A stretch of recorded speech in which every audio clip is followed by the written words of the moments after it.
Oh man, that intro got me pumped up. It gave me chills. Welcome to the Getting the Herd After Hours podcast.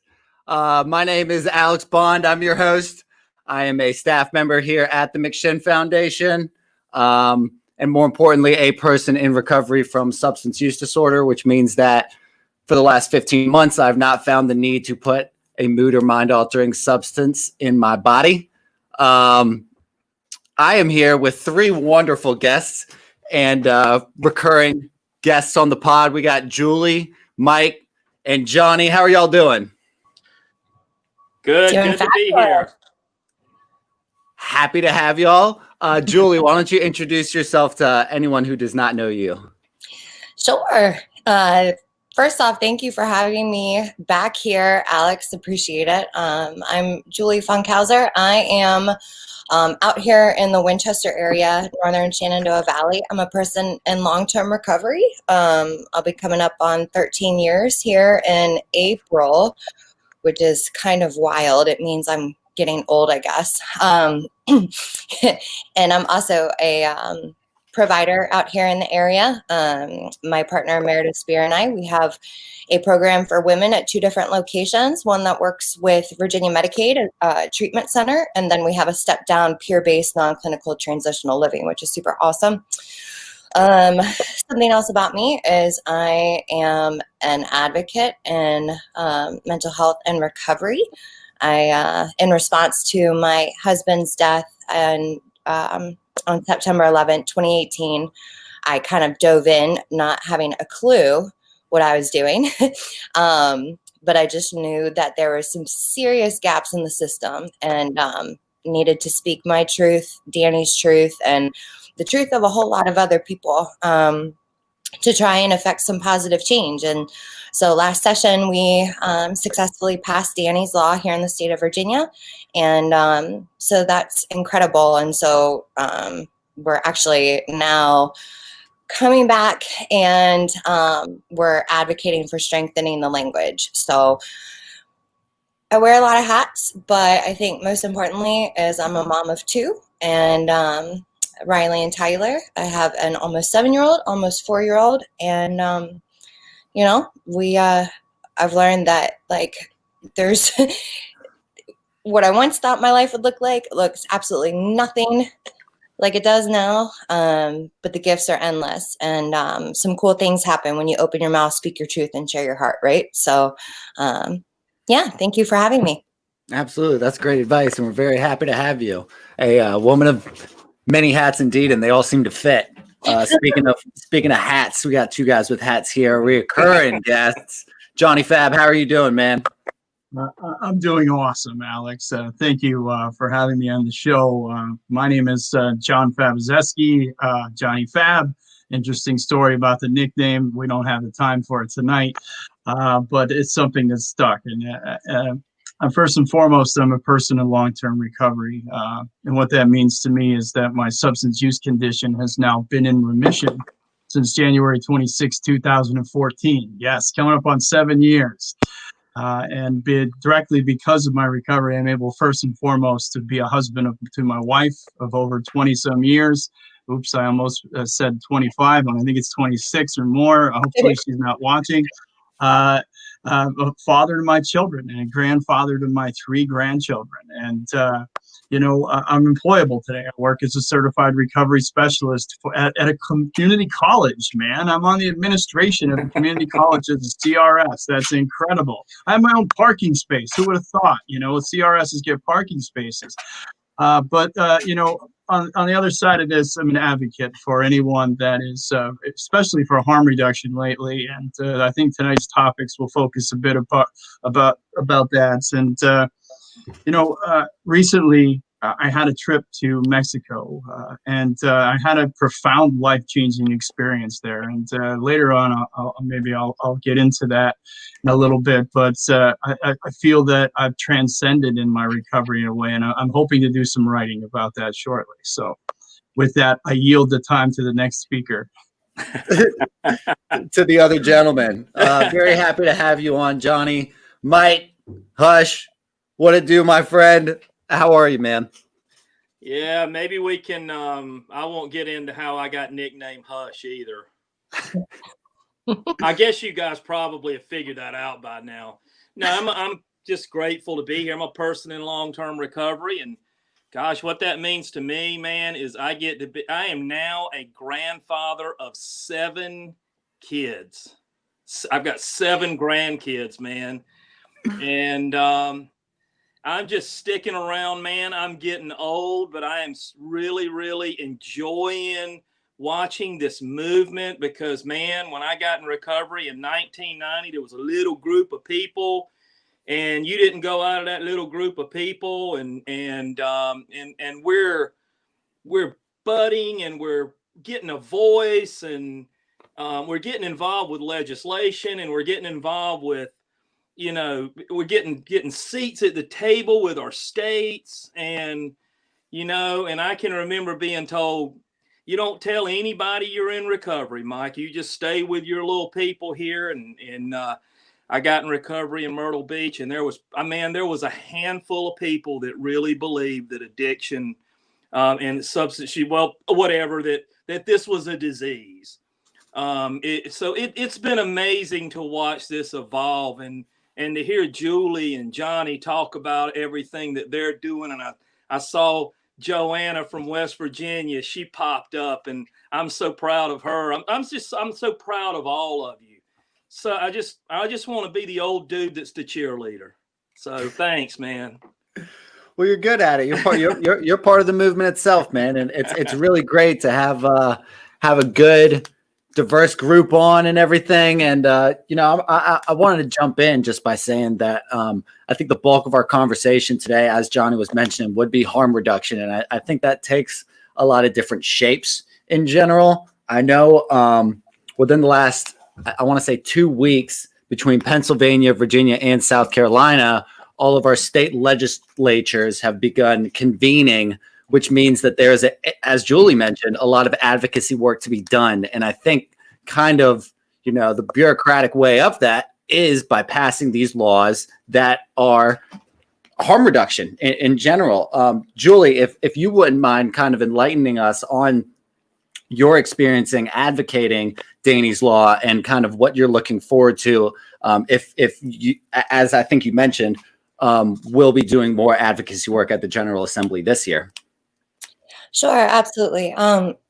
So originally, right, in response to Danny's passing, to make a long story very brief, is he, sought help in the emergency department and essentially slipped through the cracks and was not given proper care, and then was, later lost his life, less than 2 days after that visit. And so, I don't know if anybody's ever heard the term treat and street, right? If somebody goes into the emergency department, whether it's for an overdose or some other drug or alcohol related crisis, there's no standard protocol in the state of Virginia that says, hey, in the event that you have an addiction crisis, you're going to be guaranteed to be treated with these procedures, right? And so that's a problem, because then that allows for so much opportunity for stigma, inconsistency, and so what Danny's Law, essentially what we sought to do is to provide a foundation to build on, providing like bare minimum, which, to all of us, of course, would be like, well, duh, obviously we need to do this. And it blows my mind that it doesn't exist, and it doesn't exist in most states in the country, having to do with ED protocol in response to substance use related crises. And so the original legislation, basically, in working and learning my first go around with advocacy, is the language kind of got watered down, right? I don't know if anybody has experience with that. It's like, I was like, all right, we're going to do all this, that, and the other. You got to do this. And then it was like, yeah. So I kind of maneuvered my way around and figured out how this whole thing works. And so moving in the first piece of legislation last year, basically saying that hospitals have to develop a protocol, but it kind of gives them free reign as to how that looks. This year, it looks a little bit different. So this year we come from, we're requiring all hospitals statewide to conduct an assessment or screening to determine any additional treatment or recommendations for levels of care. Also providing a Narcan or a naloxone kit in response to an opiate overdose, not just a paper script, because we all know somebody that has just OD'd is not going to go to the local CVS and go get their naloxone filled. And we all know, and you know, data tells us that the person who's most at risk for an overdose is someone who just recently overdosed. So having said that, they're going to be guaranteed, hospitals have to give a kit of naloxone upon someone's discharge, and then providing them written information in regards to community-based services in their locality upon discharge as well. So it's still not, you know, there's tons more stuff I want to do. I want to see a warm handoff to a peer. I want to see, you know, a potential for an introduction to buprenorphine in the ED. Like, there's a lot that I want to see, but I'm learning that Virginia is kind of like an incremental state. And so if we just bite at the bit by bit, we'll get there. So of course, that's not how I think it should go, you know, because how many more lives have to be lost, you know, so we go bit by bit, but this is a good step. So it is. I really appreciate your specificity in that answer. It was perfect. I really appreciate it. And Mike, just to kind of segue, you have a lot of experience with naloxone, and I actually saw, like, I think on Facebook or something like that, people are still very apprehensive to it. I didn't go down like the rabbit hole or anything, but I did see where it's like, doesn't this enable people to still get high, essentially? And you had a pretty good retort back, if you could say it instead of me, because you worded it so wonderfully in comparison to people with, say, heart disease. Oh, yeah, you were asking me, like, yeah, let's just take the AEDs off the walls of gyms and restaurants and stuff, because, like, you got people having multiple heart attacks and, you know, are making poor diet decisions and things like that. But yeah, it's, I don't understand it. I mean, you know, the whole thing about enabling, I finally said, well, I've got boxes of Narcan here because I'm a state distributor, and I haven't wanted to get high over that naloxone one time yet. I mean, it's crazy, but no, I appreciate Julie kind of bringing us up to speed with what's going on in Virginia, and I'd really like to hear. I'd probably like to talk some more to her personally about Danny's Law, because I'm sure it's something any state could use, you know. But you know, we're excited here. We're getting, it seems like we're getting, like I was saying earlier, we're getting to the table with our single state agency. They've actually reached out to us to put together a committee of people in South Carolina in recovery, and they're actually, like, you know, bringing us in on things like they're talking about. I was saying before we came on the show, they're talking about, you know, doing like commercials and things like that about recovery, and including us, and, hey, what do you think of this? And, you know, is the language okay? And all that. And that's really cool. And another thing that we're doing, and Johnny's talking about grassroots, and that excites me a lot, because one of the things we're doing here, grassroots, man, and this is really cool. We're sick and tired of hearing about recovery housing abuse. We're sick and tired of hearing about the sexual abuse. We're sick and tired of hearing about the labor abuse. And we are putting together a committee of citizens, just citizens. And we're going to have an 800 line, and we're going to, if people are in recovery or whatever, are going to be able to call that 800 line. And when we feel like somebody is in imminent danger, we're going to partner with the sheriff's departments and county council. I've been talking to county council members and city councilmen, And when we feel like somebody's in imminent danger in a recovery residence in South Carolina, we're going to contact the proper authorities.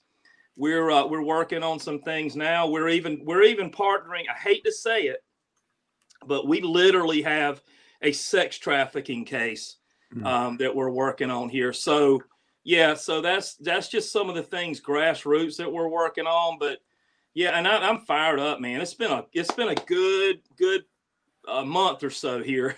The start of 2021 here. So, but anyway, I'll let you get to Johnny. He's got some good stuff. No, that's good. I really appreciate what you were saying. I kind of imagine something like a recovery ACLU, or maybe like some sort of, civil liberties, making sure that everyone is, held accountable for their actions.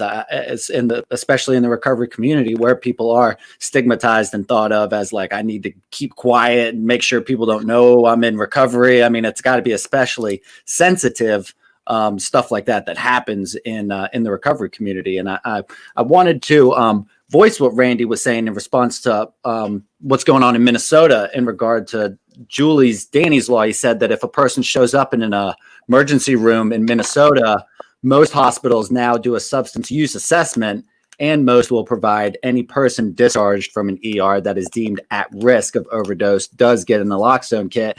He said they also have peer recovery specialists in some ERs, which is, again, to me, seems like a no duh. There should be, at the very minimum, like 5 PRSs that could be on call if something like that happened. I just think that, especially someone who's dealt with an overdose, all right, this is what's happening. This is what you need to do to avoid another one from happening, as Julie was saying, imminently, because people who have an overdose are more likely to have another one. Randy, shout out to Randy, a good friend of the pod. So, Johnny, what's going on in Pennsylvania? So you guys actually, like I was doing some research beforehand. You guys have been, your General Assembly started on the 5th of this month. So you kind of have a head start a little bit than we do in Virginia and in South Carolina. Is there anything that you've been pushing for in that state legislature? Is there something you've been watching? What's going on?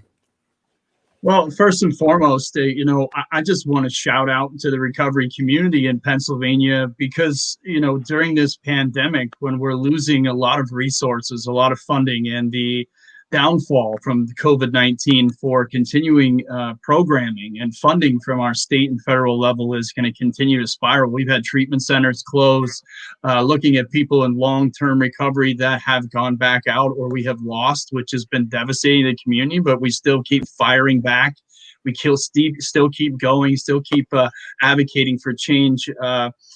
And I can tell you that there is a group called Evolist, sort of revolved from the Pennsylvania Harm Reduction Coalition, is now that is pushing here and been working with in legislation for syringe exchange programs. I think that the wording is, I'm still waiting for some final drafts of the bill that we've gotten some co-sponsorship for and that I've done some TikToks advocating for in the past, which sounds like a weird platform, but hey, what works. That's grassroots, baby. Sure. And what I believe is our current legal approaches to preventing drug-related harms in Pennsylvania fail to address the various intersections of overdose deaths, criminal justice, and communicable diseases. We're looking at a law that's draconian here in Pennsylvania that, even if we pass syringe exchange legislation, it may fall short. Like, you might have a syringe, but you're still going to get arrested for having a cooker or having something else. And we need to throw that out. We need to completely start over when it comes to it. But again, we look at, that here comes that word, that stigma, here comes that understanding, that enabling, those words, those people that still believe in this past ideology that providing things like naloxone, which is legal here in Pennsylvania, but this box of syringes, which is not. language. Oh, someone sees this, I might get arrested. These fentanyl test strips, I cannot have them. It makes no sense. It makes no sense. But, we've sort of started organizing on a community level. And what I mean by that with the Recovery Advocacy Project in Pennsylvania is that we're talking locally. That is always the mind and ideology behind getting anything pushed, is to get local support rather than, just storming the Capitol. Oh, probably the wrong choice of words and given the current situation in our country. But rather than getting us all rallied up and fired up and say, hey, yeah, pass this law. Let's get our sheriffs. Let's get our local officials to be talking to them. Our district attorneys saying, hey, I want to get needles out of my street. And if I provide this service, look at the state next to us, New York. You go past a roadside rest, any roadside rest. You know what I'm talking about? You pull in like on the freeway, and there's a place to go to the bathroom, get your refreshments, some flyers about all the neat things around. There is a syringe box outside of that on the side of the road. And 5 miles over the border, if you're caught with a syringe, you're going to jail. How is that? Our laws are so spread out between state lines. And we're talking about that also with the passing of some certain laws that are making marijuana legal in some states. You can go 5 minutes over the line to somewhere across the state and you're going to prison. Drive 5 minutes the other way, you're not. How does that make sense? How does this make sense to educated individuals in this country? I think that we're at a crossroads when it comes to getting these things passed and done across the country. And it is these conversations with individuals that are working locally, like Julie and Mike, and what they're passing in their areas and how they can be transcended and how they can be implemented in different states. And, I started making TikToks during the pandemic. You've probably all seen them if you're on social media. I'm like over 502 now. I did that to make people feel good. But I also saw a message in that, and I started working around getting people organized to say, hey, sign this bill, support this bill. Of the 400 and some that are just ridiculous with me doing stupid things, there are others that are in there have a message. And we all have our different flavor. Mike does it away. Julie does it away. I do it away. And this is what I'm leading into this conversation about is that lately it's been this heavy fog on me and probably a lot of others because of everything that's going on with COVID, all of the different organizations pushing different agendas and trying to bring us all together, that I've gotten sort of tired with that. So I just do what makes me feel good as an advocate and what I can get enjoyed with. I'm working with Jesse Hefferman on this new Star Wars sort of substance use and mental health fan group that is just going to support mental health. I'm on a Jedi Council, man. I love that stuff. I'm a Trekkie. I'm a Star Wars. I'm a Lord of the Rings. I'm that kind of person. That's the stuff I enjoy. And it makes me feel good to be involved in doing that. And I think there's a lesson in that. I really think there is that, what brings people together and the commonality is what can help others to overcome these barriers and challenges they're having. But, recently I was in Mexico and I did something. I went scuba diving. I became a certified diver while I was there. I just wanted to sit on a beach and relax and let all of this stuff that was going on with syringe exchange and recovery and all this stuff. I just want to take a break. And I got into the water and just as I was starting to descend, the pressure in my head was too much. I almost said no. I was giving the signal like I need to go up. And I took a second and I followed peer support. My diving instructor that gave me the hand signals before and taught me how to tilt my head, to rise up, to get the pressure out. And I did it. I overcame it with peer support. The last day that I dove, I rolled over under 75 feet of water, moved my hips, and looked up to the sky, underwater. And have you ever had those moments in your life where it's just one single moment that you're going to remember? But hopefully you have a lot of those in your life. But something happened to me there. And I started to understand things a little bit differently. And I've come to this conclusion.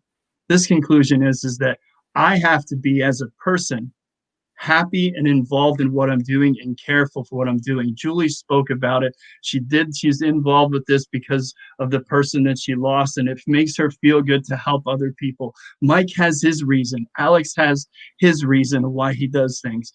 For me, I have my reasons, and I have to take care of myself. And I wish I know this is probably coming off like some ramble and I'm taking too much time, but I just wanted to share that this changed me. It profoundly changed me. And what I mean by that is I had an addictive identity. I became someone that had a recovery identity. And today, in the last month, I've found a personal identity coming into my 7th year of recovery, which means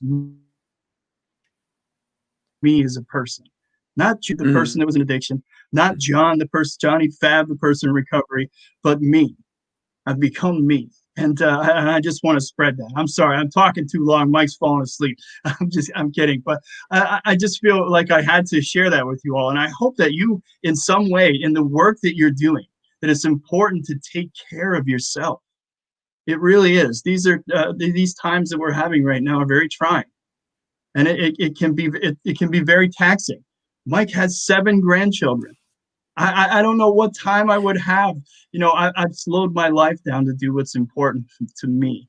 And passing syringe exchange legislation is something that is important to me. I never want to look at another person, never, ever want to look at them. And I have a friend that got into recovery. 6 months into recovery, died as a result of a blood disease. That had he had these items while he was in his addiction, would be with us today. A 7-cent needle. 7 cents. Tell me how that makes sense. I can't ever look at someone else and tell them why it makes sense. It doesn't. And that's the very, very conversation that I have with legislators. You tell me what to tell these family members. You tell me what I should say, that it's illegal, why it's illegal, and why we can't change this for the better for our state. Get off my soapbox. Sorry. No, it's hard to rationalize on our end, man. I mean, it's unfathomable. Like it's just incomprehensible at times. And I really appreciate your honesty about that sense of clarity that you had in personal identity. And it's wonderful to hear that can continue to happen the more that we stay clean and in recovery. And I think people who have a spiritual awakening just have an awareness. And I just keep the word clarity just keeps popping up. And that's really cool that you felt comfortable to share that here, Johnny. And that's awesome, man. I think one of the things that you were touching on is, how we organize. So you kind of organize, as you were saying, with TikTok is being able to get the word out and organize, strategize, and mobilize people with that as your platform. Julie, you had some success in getting Danny's bill into Danny's law. How did you find success in organizing? Because we talk about kind of the big picture stuff. I kind of want to talk about the tactile, like what did that look like? Because I know you worked with kind of some different organizations, and to those who are watching and listening might think, I got this idea, I heard of this thing, I just don't know how to reach people or get it done. I'm not good at TikTok. You know what I'm saying? No, you're good. I'm laughing because I have like a MacBook, and if I get a text message, even if it's on silent, like it'll come up on my computer. So I'm like sitting here, and my partner Meredith just said, Julie, we should TikTok more. Yes. Okay, so maybe the Recovery Connection is going to be doing some more jumping on the Johnny Fab train and doing more TikToks. I've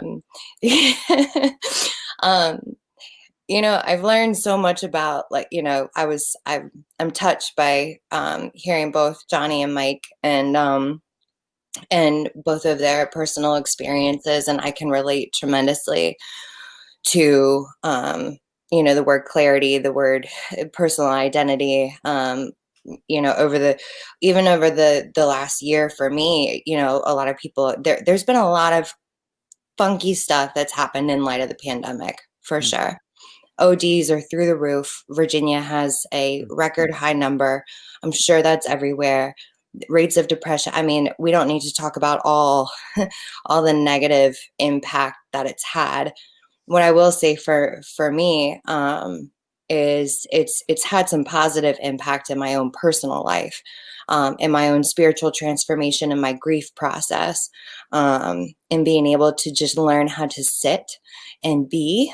And as somebody who is a go-getter, yes, exactly. I actually do a lot of yoga and meditation, guys. It actually does help. I actually even became a certified Reiki practitioner, believe it or not. Yeah. Yes. But it's just been, being able to actually just not feel like I've got to be constantly chasing. I'm somebody who's with an addictive personality. I will just always be going after, and just to learn how to be comfortable with me, has been, and I'm coming up on 13 years, and I've never, the journey is a long one, and so there is no like timeline on when we hit certain periods of our recovery, right? We're all individuals. And I think in terms, I know this is not the question that Alex asked, totally sorry, totally sidebarring it right now, but, I'm with Mike and Johnny too in regards to harm reduction, and syringe exchange and all this, that, and the other. What I can't comprehend is they're just no brainers, right? Mm-hmm. When did we adopt addiction as a disease model? I mean, a while ago, right? I mean, have we? It's so we're talking. It's a disease, right? I mean, that's how it's been referred for a hot minute, and why so why I think we need to start thinking differently in regards to how we see substance use. I know the definition, the code in Virginia, mental illness, substance use falls under mental illness, right? Mm-hmm. It's under mental illness, and constantly it's either like drug addiction or mental illness. It's like that's over here, that's over here. Well, if my own state is defining mental illness, including substance use, like it doesn't match up. And if we're talking about a disease, why have we put so much responsibility in law enforcement and not in the medical community? Mm-hmm.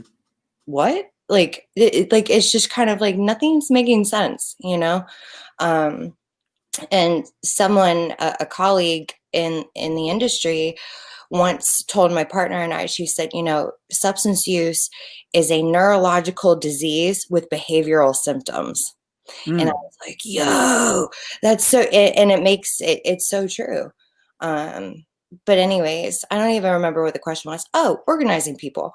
So the most important thing that I've learned in my recovery, as a human on earth in this life, is relationships. It's people. I was put on this planet to connect. I believe that as a human, and we're not meant to be isolated. And so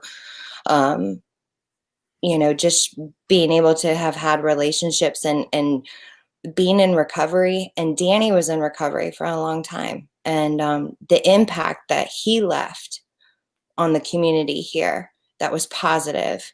I already had a rally of troops before I even knew I was going to get into advocacy. It just for being in recovery and for trying to do the next right thing and developing relationships, and those people who are impacted by Danny and, his amazing soul, just boots on the ground, no question. It was just kind of, it just kind of aligned beautifully. And of course, like I referenced earlier, like I've learned, if I tell the truth and I share from my heart, that's when people listen, and that's when a message is heard. And so I'm not trying to say it was without effort, like, because it wasn't. I developed a Facebook group that has like almost 3,000 members, to support Danny's Law, and still think there's like about that much, and just meeting people, connecting. And yeah, I mean, I don't really have like a fancy answer, but just kind of being a halfway decent human seems to kind of help with bringing people together, I think. Yeah, I think sheer empathy can go a long way, Yeah. and Yeah. you know, again, that personal connection to that advocacy work is definitely helpful as well. I think everyone has different tools, like that personal connection, TikTok or a bullhorn. Like everyone's got their own little things. Like Mike, did you have to like find that with trial and error? Did you know what you were good at and then just stick with that? Because, you know, it sounds like Julie understood that she was good at connecting with people. Johnny kind of found TikTok on a whim, it sounds like, or just started trying to do it in a pandemic. Did you kind of have more of a Julie's experience or Johnny's when it come to finding your, I don't even want to say proper, but your way of organizing people? I think it for me, I'm a little bit of both, but you know, the whole social media thing just scared the hell out of me for a while. It, you know, because I really didn't come out about, I didn't come out of the closet, so to speak, about being in recovery until I had like 25 years. I mean, and it was like, you know, coming out in, I don't know, man. I still catch shit about it. And I will ask as a sidebar question, did that make you feel kind of guilty? Like since now you're like head first in it, is that kind of to make up for that lost time, you think? I'm not trying to play therapist or anything like that. No, I just think at some point, I just, you know, this movement kind of started, and, you know, I was just like, yeah, I'm going to get out here and be a voice. Yeah. You know, and I have done it with social media, but something Julie was saying, you know what, man, I'm so sick of people pissing down our legs and telling us it's raining. Either this is a disease or it's not a disease, man. You know, and I would rather some of these legislators just look at me and just be honest with me and say, Mike, I really still believe that this is a moral failure. Then we at least know where we're at on the sliding scale. Because they sit here and tell me that it's you know, that it's a disease, and they say these things, but yet the legislation and everything and the way that we are listen, I believe this is a civil rights movement, man. Mm-hmm. I'm sorry. I think we would not listen when we've got people that are coming out of state funded facilities and they are being raped and sexually abused and taken advantage of and put in work camps and sent to chicken farms a day after they get out of detox. We would not stand for 1 minute, not 1 second would we stand if it were any other group of people. If it were minorities, if it were some people with cancer, if it were people with any other disease, we wouldn't stand for this. And I had the opportunity to tell our state authority that Thursday, to tell them, you know, that, well, you know, we need to, it's the dance around this. Listen, if it were any other group of people, you wouldn't be dancing around this. And I mean, you really wouldn't. It's unfathomable. It really is. Now, one of the things that we did here, we talk about organizing. One of the situations we had here, and this might interest Julie, all of you guys, is that we were not allowed to give out IM naloxone. Okay, our state agency, we have a single state agency here that reports to the governor, and that single state agency was telling us, no, you cannot give out IM naloxone. They did pass community naloxone distribution. So we got the nasal, which is great. I'm not complaining about that. I get my $25,000 worth of nasal, but that comes out to about 333 kits. That doesn't make a dent. Mm-mm. We have, and so we realized that we had to have IM.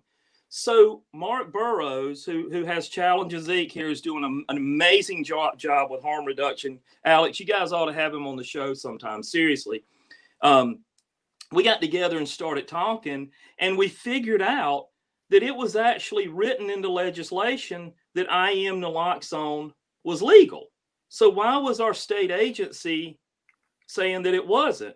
So we got a pro bono attorney, and he went to see the state agency, and finally the state agency has said, they called Mark and said, look, we're gonna go ahead and give IM the blessing. Now, what does that mean? Because we just got the Clinton Foundation naloxone grant. We just got 2,000 IM naloxones in, and that we get to give out to housing and recovery housing all over the state. It means that we don't have to run around and hide to do it, man. I mean, it means that, like, I can go out to Marion County, which is a rural county here, and, you know, I can actually meet with the coroner and do some things, and then and let them know that it's okay to be giving out IM naloxone. Now, let me tell you what I found out today. Talking about civil rights and talking about a humanitarian issue. We have a county here, and no one in that county, it's a rural county in South Carolina, and they have decided, law enforcement, emergency workers, first responders have decided we're not carrying naloxone. We don't want to do it. I mean, guys, can you imagine this? Can you imagine that in 2012 we are treating human beings like this? It's crazy. I don't mean to be so fired up, but there's so much going on. So much going on that, you know, when we are in a different time now, man.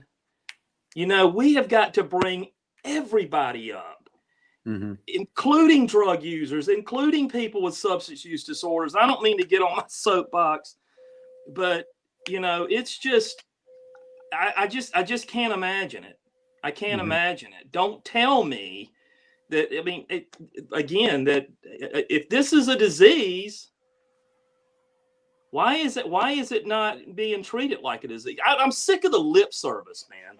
Well, I'm tired of the lip service. Mike, let me chime in on that and just say that I'm not getting on a soapbox, but I may go off on a rant, and I apologize. It's just that, you know, think about any other political active group or anything else that goes to a politician that asks for something, anything, any change, whether it be the environment, whatever it may be, it's lip service.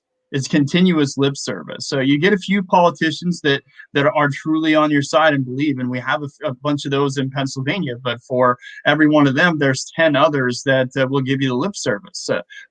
Parade out the recovery boy, have him stand in the state capitol and say, I am the face of recovery, I am this, I am that, you can do it, and stand there and pat you on the back, and then go vote against legislation that has to do with the recovery community.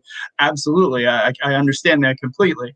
And when it comes to the disparities, you know, we're looking now at people being rejected health insurance from our state law. You can go into any pharmacy here and get a standing order prescription for naloxone.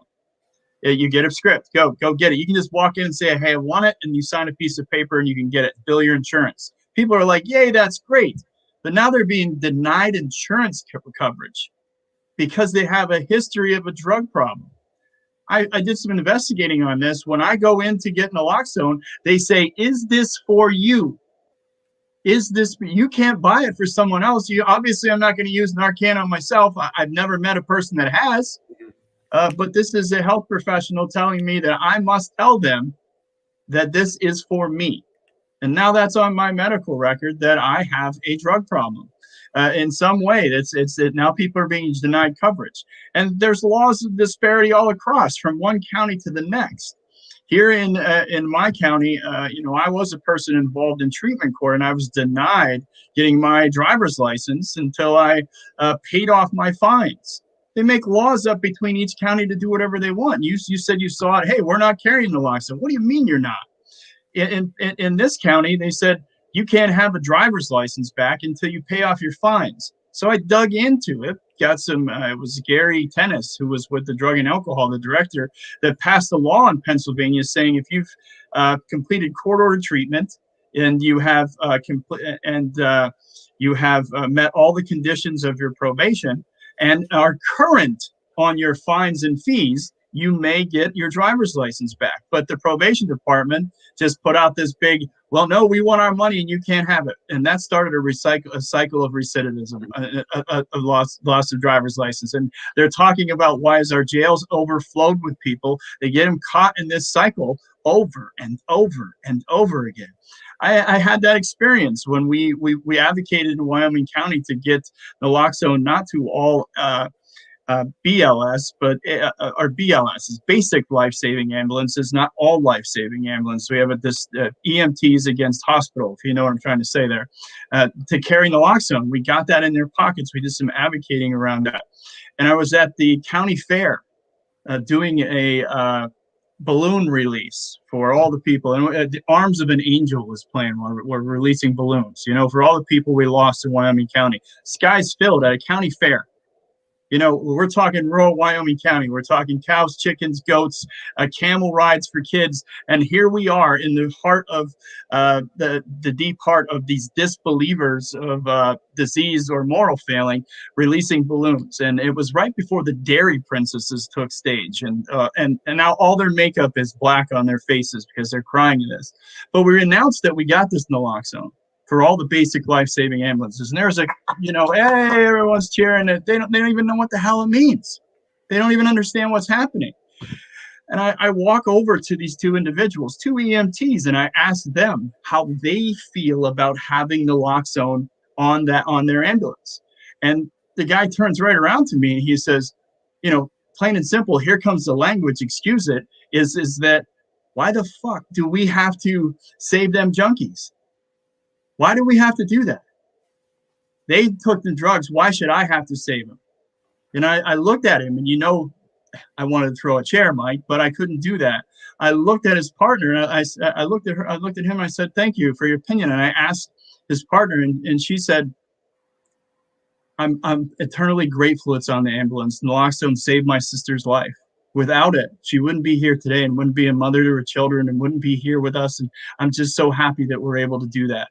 So now, and I said, thank you, and I walked away. Now, those two have to work with each other every day in their differing opinions, and hopefully that what was said there might somehow change that conversation. But, we look, sometimes it's simple as starting a conversation. It sounds, Julie added that piece of saying, I'm open to conversation. I'm open to just being fully and authentic and talking. And when you can start those conversations, you can't change an opinion. Look at the state of the country now. It's either one way or the other, even though the evidence is there. If people are going to believe that this is a moral failing and not a disease, don't waste your time being the person that is pounding into the head of the disbeliever, because a lot of this is generational disbelief. It is taught from birth. I'm sorry to say this, from birth, that people that use drugs are bad. And even when faced with the evidence of the opposite, it is better to stay with what their belief is than to admit the truth. And that is exactly where we are as a country right now. I say, I'm tired of fighting the politicians. I'm tired of doing this. I'm tired of sitting at the table. It's time to build our own damn table. And I support what you're saying. We need unions. We need to become organized. And that is not by putting leaders in charge of recovery and saying these 5 people run recovery for the United States. It is all of you and your voices. You're the leaders. You're the people. You're the representing your communities, because we're not going to change people's opinions of what recovery is or what substance use disorder is. It's not going to happen. Some people can be educated, but deep down inside, they still have that belief that somehow, I talked about this on a previous show, 2 years in recovery, and I'm sitting at a dinner, and they're congratulating me graduating from a program. And individuals, they're saying, oh, how great he's doing, John, and I get this award, and I finished my quarter order program.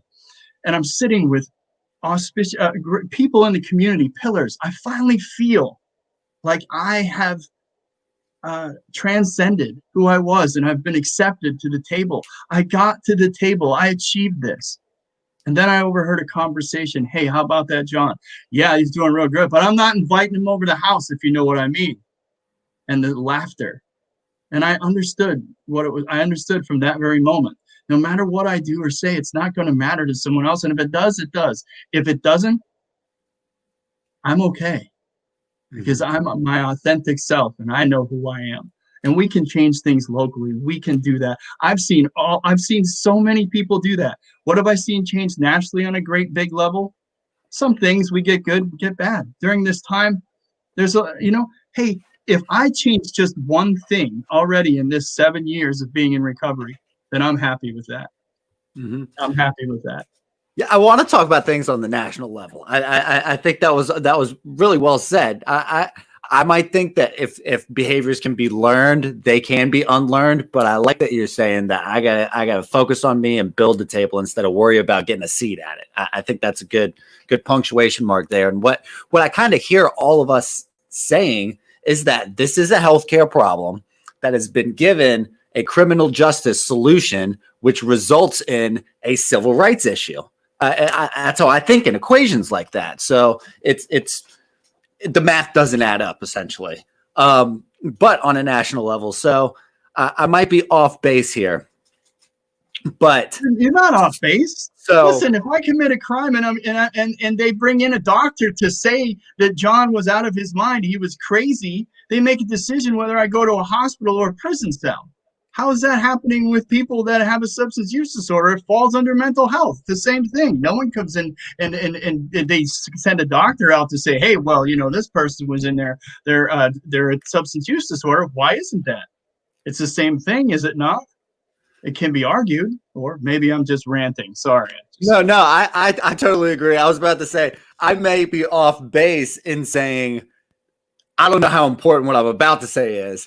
The NRA has filed for bankruptcy 4 days ago. Does that leave an opening for us? Does that mean anything to the recovery community? Is what I was getting into, because we talked about this. I want to say 2 weeks ago, Mike, with Jeff Breedlove, and I think Johnny, you were on too, if I recall correctly.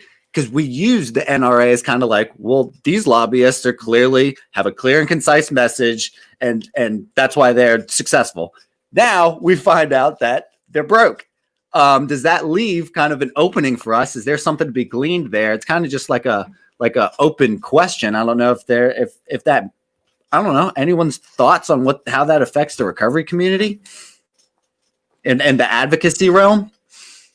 I don't think it affects us. I still think they're a great model. Exactly. And I think right now where we're at, and I'll say this, and this is just me talking. I think we've really got to be clear and concise about our message. We cannot get too far left or too far right. I think that our movement sometimes is too far left. I mean, I live in South Carolina. I'm just, but if you look at the civil rights movement, they organized, it was very, very clear cut. And then at one point, they jumped on that donkey and rode it. You know what I mean? They jumped in that Democratic Party. So just in the NRA at some point. So I think at some point we may have to do that. But right now, we need to get as many people in. I mean, and here's the thing real quick, because I don't want to monopolize, but here's the thing. This country is divided 50-50. And if you look at the recovery community, they're people. So they're divided politically 50-50. Maybe not necessarily here in South Carolina because it's a very conservative state. And then that we're divided with things like medically assisted treatment. Even like naloxone. So we're splintered within ourselves inside of a country that is very, very, very divided. And we've got to really be concise about what it is we're trying to do. I mean, I have a lot of political opinions. I mean, I'm really right down the middle. But man, if we go, and I've said this before, if we go to Columbia, South Carolina, wearing Bernie Sanders buttons, they ain't gonna listen to us. Okay. I mean, we've got to be able to go in. I mean, this is a conservative state. Somebody else may live, but the point is yes, I still think the NRA is a good model. I really do. And at some point, I think they organized around, hey, don't take our damn guns. But at some point, they jumped on that elephant, right? So I don't know. I mean, and maybe Julie's got something to say about this, because Johnny and I sure have been talking a lot. I apologize, Julie. Hold on. No, y'all just keep going. I don't really have much to speak in regards to that. I was more interested in hearing what Mike or Johnny said, but I mean, it really isn't. I think the most important, and I know that this is easier said than done, right? It's this is issue based. It's not party based. It's not. Oh, totally. And so. And it would be amazing if everybody could align with that, and, I will say, last session, like I had, one party advocating for Danny's Law. This session, it's another party advocating for strengthening. And to me, I think that's so awesome. Mm-hmm. Like, I think that's one of the big, it's like, I'm just like, a good vibes kind of chick, and I'm like, I just want everybody to get along, What I will say too, really quickly, that kind of burns me up is, some of the things that have been mentioned by fighting for legislation, by advocating, those references in regards to the first responders that Johnny was saying, like, by advocating for basic legislation, it eliminates the ability for those buttheads to stigmatize and discriminate, because they have to.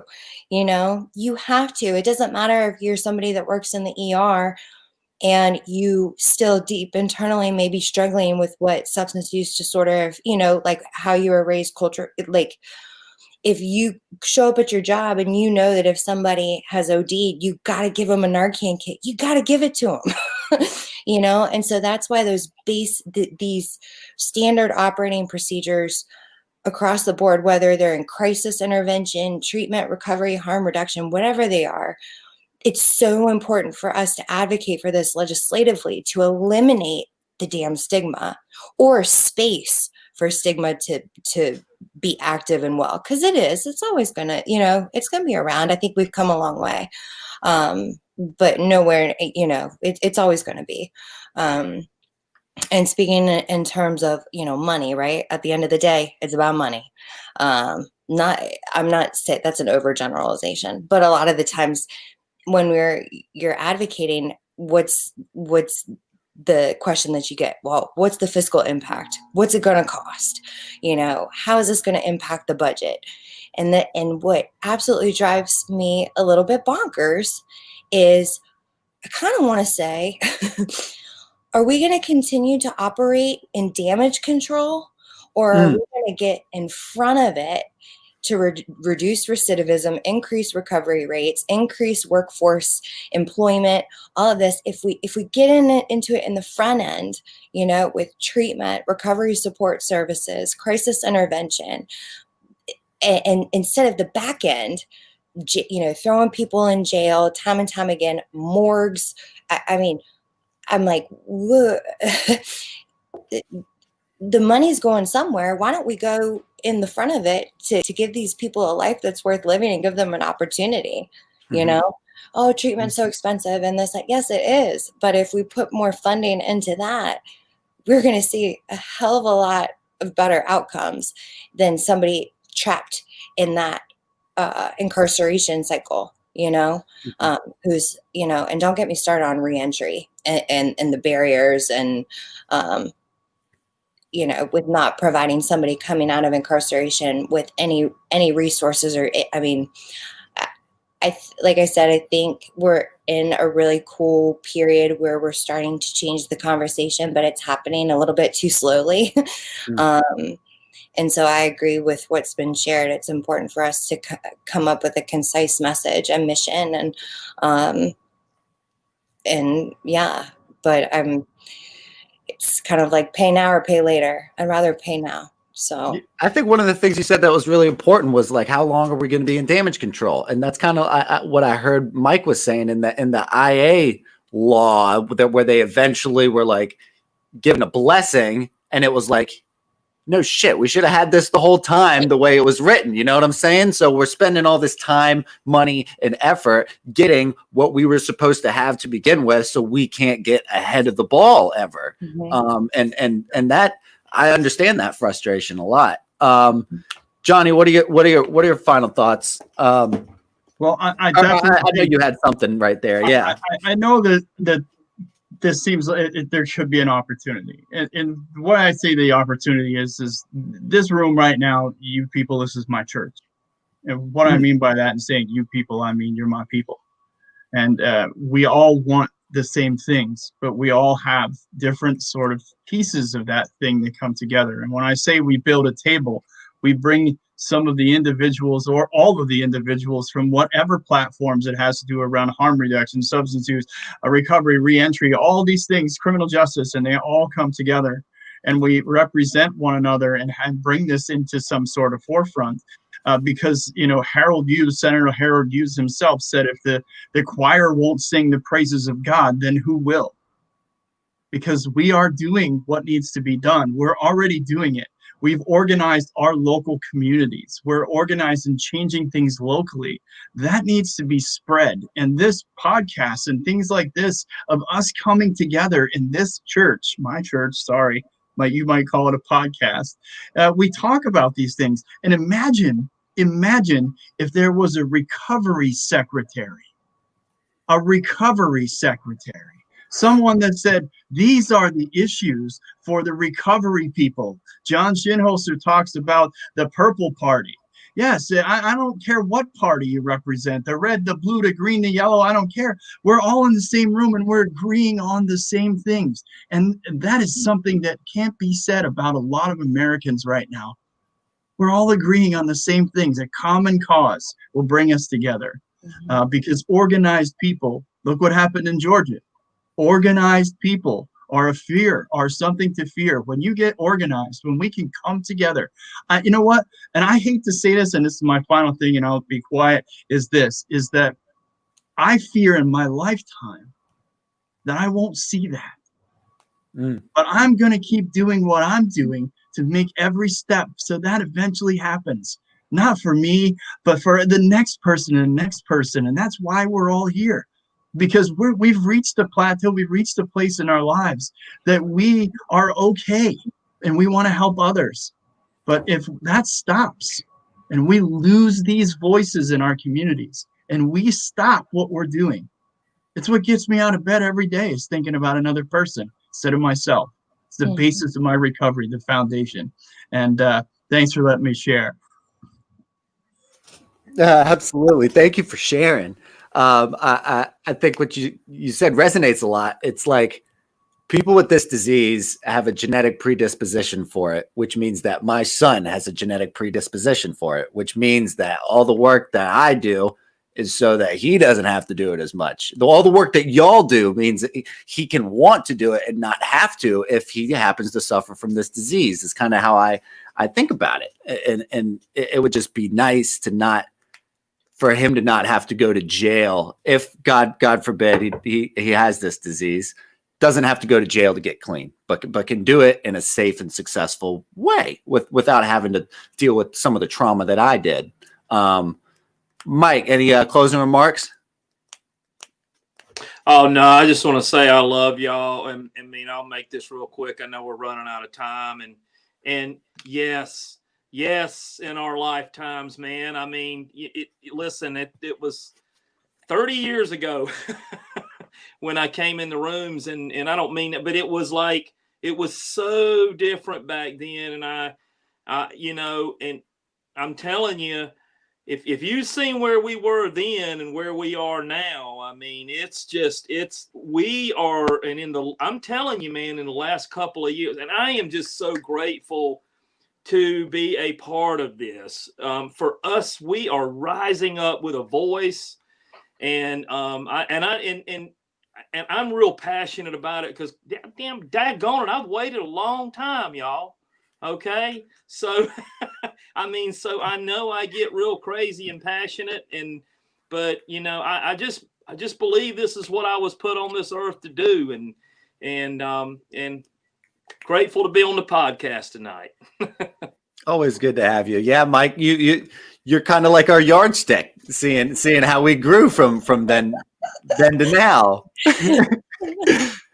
Julie, any final thoughts? Just to echo what everybody said, it's an honor to be here and to participate. And I do believe there's some really amazing things right around the corner. And sidebar, I'd love to connect with you, Johnny and Mike, off air. So see what awesome stuff we could do come together across some states. So beautiful. Last words, Johnny Fab. I thought I had the final word already. I'll give you the final word. Put me on the spot. It's just that I guess, this started to be a conversation about naloxone and harm reduction and other things. But I see that when great people come together, leaders in their communities come together and have common things that they're doing, you can see the excitement. I think that this could be a 24-hour podcast. I think you need to extend it. I don't want to go. Yeah. I'm happy here. I'm with my people. I feel excited and energized. But imagine if there was 24 million of us in recovery in the United States, if we were all excited and energized as what this group is right now. I hope that's transcended in this podcast, because that's what we need and that's what I would like to see. But I'm content in being me. Thank you so much. It feels good. I really appreciate having all of y'all on. Julie Funkhouser, Johnny Fab, Mike Todd. Shout out to our producer, Todd Widows. I love all of y'all. Thank you so much for giving me this opportunity. And until next time, this has been Getting the Herd After Hours. Peace out.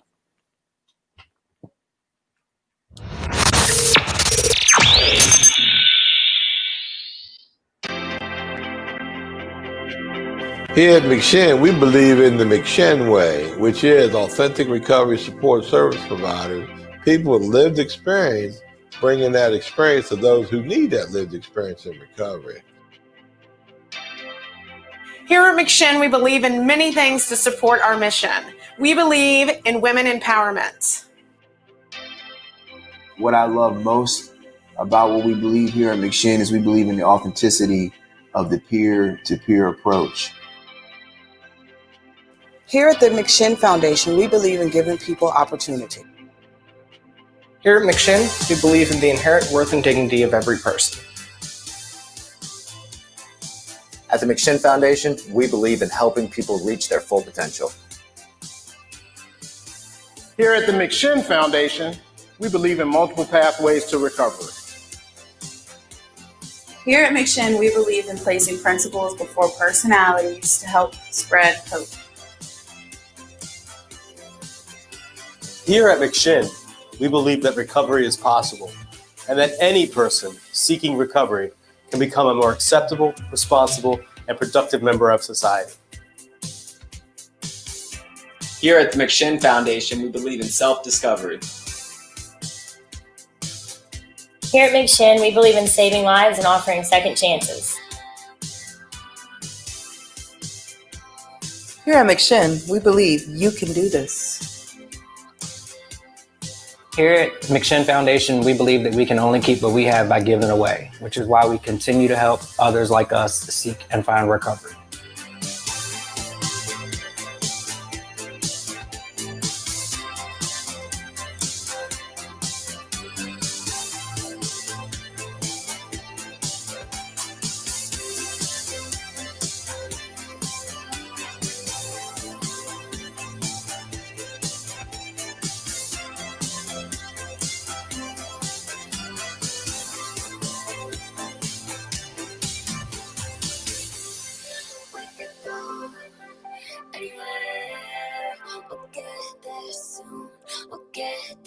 soon.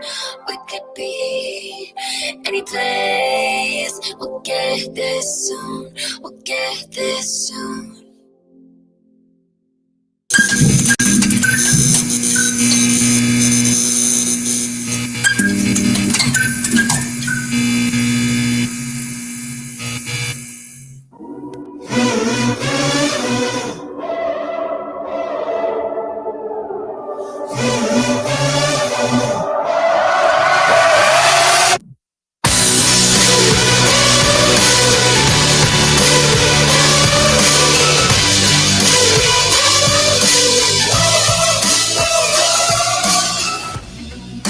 Come back to life, the fire inside. The fever is breaking, the shadows are fading away as I sharpen the knife. Can't take me out, no, I ain't going down tonight.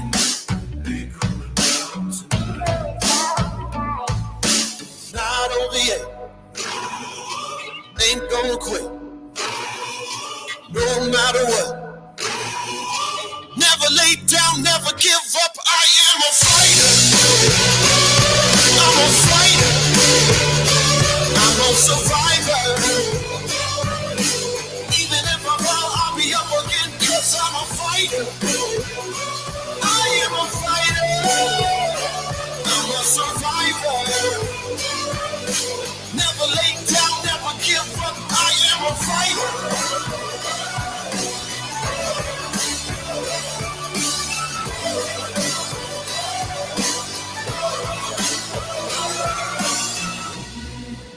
Under attack, skies going black, sirens are sounding, I'm screaming, I'm shouting, I'm breaking the silence at last. This is my life, and I'm coming to take it back. Not over yet, ain't gonna quit, no matter what. Never lay down, never give up, I am a fighter. I'm a fighter. I'm a survivor. Even if I fall, I'll be up again, cause I'm a fighter. I am a fighter. I'm a survivor. Never lay down, never give up, I am a fighter.